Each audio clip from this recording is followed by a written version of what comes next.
जय हिंद साथियों।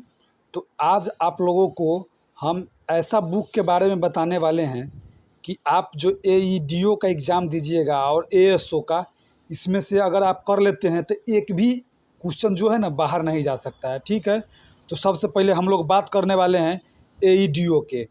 एईडीओ के बारे में अगर हम लोग बात करते हैं तो अगर आपको पढ़ना है तो आपको जैसे है कि मैथ रीजनिंग तो सबका ठीक रहता है, और मैथ रीजनिंग के बारे में हम बोल भी दिए हैं कि आर.एस. अग्रवाल पढ़ लीजिए और रीजनिंग के अजय चौहान का या कोई भी प्रैक्टिस कर लीजिए तो कोई दिक्कत नहीं होगा। लेकिन जीके जीएस के लिए सबसे पहले आपको क्या पढ़ना चाहिए? सबसे पहले आपको यह लुसेंट पढ़ना चाहिए। और देखिए, इस पढ़ने का हम बताते हैं कैसे आपको पढ़ना चाहिए।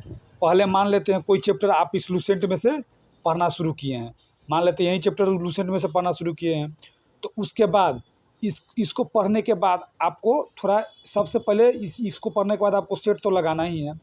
एक सेट ज़रूर लगाना है, ठीक है। एक सेट के बारे में हम हर एक रोज़ कहते हैं, इसलिए सेट आपको ज़रूर लगाना है। उसके बाद देखिए, आपको इसके बारे में हम साइंस के बारे में आप लोग को पहले बताने वाले हैं। देखिए, इसमें 8 पोर्शन तो आप लुसेंट से कर लेते हैं तो एकदम कवर हो जाएगा, कोई दिक्कत नहीं होगा। लेकिन साइंस के लिए आपको हम कहते हैं कि पहले पहले आप यह लुसेंट ही पढ़िए। पहले क्या पढ़िए? पहले लुसेंट ही पढ़िए। लुसेंट पढ़ने के बाद ही आप लोगों को दूसरा कोई बुक पढ़ना है, ठीक है। तो पहले देखिए, लुसेंट में बहुत मस्त से दिया हुआ है। अगर साइंस कर लेते हैं तो अगर 30 चाहे 20 प्लस माने क्वेश्चन साइंस का पूछता है, ठीक है, तो आप उसमें से 15 से 17 18 एकदम कर लीजिएगा, कोई दिक्कत नहीं होगा, ठीक है। उसके बाद अगर कोई भी साइंस इसमें पढ़ रहे हैं कोई चैप्टर, उसके बाद यह देख लीजिए घटना चक्र, उसी चैप्टर को आप इसमें पढ़ लीजिए। उसी चैप्टर को किसमें पढ़ लीजिए? इसमें।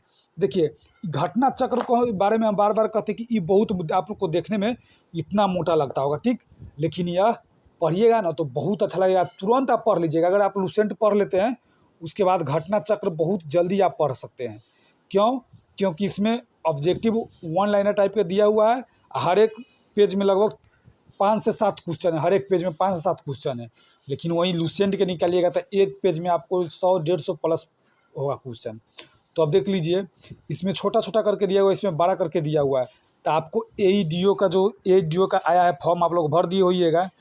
उसके लिए आपको अगर जब पढ़ना है तो यहाँ से पढ़िए। देखिए, जीके जीएस जो है ना, माने जीके, यानी ये 8 पोर्शन आपको यहाँ से लुसेंट से एकदम कवर हो जाएगा।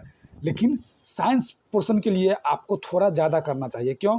क्योंकि साइंस पोर्शन का देखते होइएगा कि क्वेश्चन उसका थोड़ा अजीब अलग रहता है। तो अब अगर आप इसमें से पढ़ लिए हैं 8 पोर्शन तो कोई दिक्कत नहीं है, सिर्फ 8 पोर्शन पढ़ के सेट लगाइए। लेकिन साइंस के लिए या तो आपको एनसीईआरटी के पढ़ना पड़ेगा, नहीं तो एनसीईआरटी में आपको लग रहा है कि क्वेश्चन हमको बनाना पड़ेगा, थोड़ा दिक्कत होगा, तो उससे बढ़िया है कि आप इसको पढ़िए। किसको? यह घटना चक्र बहुत ही महत्वपूर्ण बुक है। यह बहुत ही पीसीएस, सभी पीसीएस में पूछा हुआ क्वेश्चन सब इसमें रहता है। देख लीजिए, एमपीसीएस, एमपीपीएस, देखिए बीपीएससी, इस टाइप सब का, यूपीपीसीएस, इस सब में जो पूछा हुआ क्वेश्चन है ना वह सब रहता है। तो आयोग जो है ना, आयोग क्वेश्चन यहीं से उठाता है, कहीं से नहीं, यहीं से उठाता है। साइंस देखिए, 8 पोर्शन हम आपको कहते कि बार बार कहते कि 8 पोर्शन कोई भी बना सकता है, कोई भी ठीक कर लेता है। लेकिन साइंस पोर्शन के लिए आपको यहाँ से पढ़ने के बाद ही आपको यहाँ आना है। पहले यहाँ पढ़ लीजिए, उसके बाद यहाँ पे आ जाना है। तो एईडीओ हो चाहे एएसओ, देखिए दोनों का सिलेबस क्या है? दोनों का सिलेबस बराबर ही है, दोनों का सिलेबस बराबर ही है। और बीएसएससी चतुष्वर्गीय वाला भी आया है, उसको भी आप बढ़िया से बना सकते हैं इसी से। क्योंकि इसमें इतना दे दिया हुआ है कि आपको दूसरा बुक जल्दी देखने की ज़रूरत नहीं। देखिए, सबसे पहले क्या होता है, स्टूडेंट आता था 10 गो 15 गो बुक एक लमन रखता है, ये थोड़ा ये पढ़ेगा, इसके बाद थोड़ा वो पढ़ेगा, ऐसा करने का मन करता होगा। और उसके साथ रिवीजन नहीं करता है स्टूडेंट। देखिए, आपको हम एक बार और वीडियो बना चुके हैं, उसमें बताएं कि 2 दिन पढ़िए, 1 दिन रिवीजन करिए।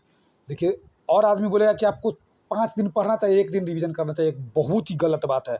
आपको 2 ही दिन पढ़ना है, 2 दिन याद करना है, तीसरा दिन रिवीजन करना है, 2 दिन याद करना है, तीसरा दिन रिवीजन करना है, तभी आपको याद रहेगा। बहुत सारे स्टूडेंट का कमेंट रहता है कि भैया हमको याद नहीं हो पाता है, कैसे करें, कैसे याद करें? तो आप लोग को हम बताएं कि 2 दिन पढ़िए, 2 दिन याद कीजिए और तीसरा दिन रिवीजन कर ही लीजिए। फिर आपको फिर अगला 2 दिन पढ़ना चाहिए, तीसरा दिन फिर सबको रिवीजन करना है। और इसे डेली करिएगा ना, तब 5 से 10 दिन किसी का भी एक बार रिवीजन कर लीजिएगा तो आप 1 से 1.5 महीना तक नहीं भूलिएगा कोई भी चीज़। तो आपको रिवीजन के बारे में भी बता दिए कि कैसे रिवीजन करना है। और आप लोगों को बोले कि एक बुक पे सिर्फ ध्यान दीजिए। जो आपको बोलता है 10 को बुक पढ़ने के लिए पहले आप कहिएगा उसको आप पहले लूसेंट ख़त्म किए हैं कभी? कभी लूसेंट पहले ख़त्म किए हैं, उससे एक सवाल पूछिएगा। अगर वो लूसेंट ख़त्म कर लेगा तो उसको जॉब फिक्स है। जीके जीएस और मैथ आपको अलग से पढ़ना पड़ेगा। ई पढ़ लीजिए और करंट थोड़ा पढ़ लीजिए, उसके बाद कोई नहीं रोक सकता है, ठीक है। और दरोगा का जो वैकेंसी आने वाला है, सबसे पहले उसका जो 15 तारीख से सभी टीचर लोग जो प्रदर्शन करने वाले हैं, सब आप स्टूडेंट लोग साथ दीजिएगा और सब आदमी चलेंगे, सरकार से मांग करेंगे कि हम लोग को दरोगा का वैकेंसी जल्दी दीजिए, ठीक है। तो आप दरोगा हो चाहे कोई भी हो, कोई भी एग्ज़ाम हो, उसके लिए यह बुक सफिशिएंट है। और अभी हम आप लोग को एएसओ और एईडीओ के बारे में बता रहे हैं, ठीक है। तो आप पहले इसको पढ़ लीजिएगा, 8% के लिए कोई दिक्कत नहीं है। साइंस का पहले इसको पढ़िएगा, जो चैप्टर इसमें पढ़ लिए वही चैप्टर से इसमें जाकर पढ़ लीजिएगा। फिजिक्स पढ़ रहे हैं, जोन चैप्टर हो फिजिक्स का तो फिजिक्स का इसमें पढ़ लीजिएगा। केमिस्ट्री का हो केमिस्ट्री के इसमें पढ़ने के बाद इसमें, या बायोलॉजी का तो इसमें पहले इसमें पढ़ना है, उसके बाद ही जाके इसमें पढ़ना है। पहले इसमें पढ़ना, उसके बाद जाके इसमें पढ़ना है। तो आपको जीके जीएस से कोई भी दिक्कत नहीं होगा, एक भी परेशानी नहीं होगा अगर आप यह बुक पढ़ लेते हैं तो। देखिए बहुत ही महत्वपूर्ण बुक है, पढ़ने का तरीका भी हम आप लोग को बता चुके हैं, तो देख लीजिए। और यह बुक भी बहुत बढ़िया है, बहुत बुक। इसके लिए ना आपको मेरिट बनाने के लिए यह बुक ज़रूर से ज़रूर पढ़ना चाहिए। यह बुक बहुत इम्पोर्टेंट है, तो आप लोग लगे रहिए, इसको ज़रूर पढ़ना चाहिए। देखिए वर्गीकी उधर पढ़ लीजिए या इसमें पढ़ लीजिए। देखिए इसका जो ना ई भी दिया हुआ है, पहले इसका बेसिक टाइप का जो दे देता है, समरी टाइप का पढ़ने के लिए, सब्जेक्टिव, उसके बाद इसको पढ़ के इसको ऑब्जेक्टिव पढ़ लीजिएगा। देखिए सब्जेक्टिव इसमें दे के उसके बाद ऑब्जेक्टिव पढ़ लीजिएगा, तो कोई दिक्कत नहीं होगा। सब्जेक्टिव थोड़ा पढ़ भी लीजिएगा, जरूरी नहीं कि यादें हो, पढ़ के समझ के उसके बाद इधर आप कर लीजिएगा। तो साइंस के लिए आप लूसेंट पढ़ने के बाद आपको यह ज़रूर से ज़रूर पढ़ना चाहिए। कौन? यह बुक। साइंस पढ़ने के बाद यह ज़रूर से ज़रूर पढ़ना चाहिए। इसका बहुत आता है, पॉलिटी उलिटी सब आता है, तो कोई दिक्कत नहीं। पॉलिटी सब तो आप खाली सिर्फ इससे पढ़ लेते हैं तो आपका हो जाएगा, लेकिन साइंस को आपको इससे पढ़ना है, इसके बाद इससे पढ़ लेना है। अगर किसी को इससे थोड़ा भी ज़्यादा दिक्कत होता है तो बीपीएससी का एक बुक जो आता है उसका साइंस पढ़ लीजिएगा, तो कोई दिक्कत नहीं होगा, ठीक है। तो आप एएसओ और एईडीओ के लिए यह बुक पढ़ सकते हैं, बहुत ही महत्वपूर्ण बुक है। यह बुक पढ़ लेते तो आपका एक भी क्वेश्चन नहीं छूटेगा, ठीक। तो दोस्तों यह रहा आज बुक से रिलेटेड वीडियो, फिर मिलते हैं अगले वीडियो में। जय हिंद साथियों।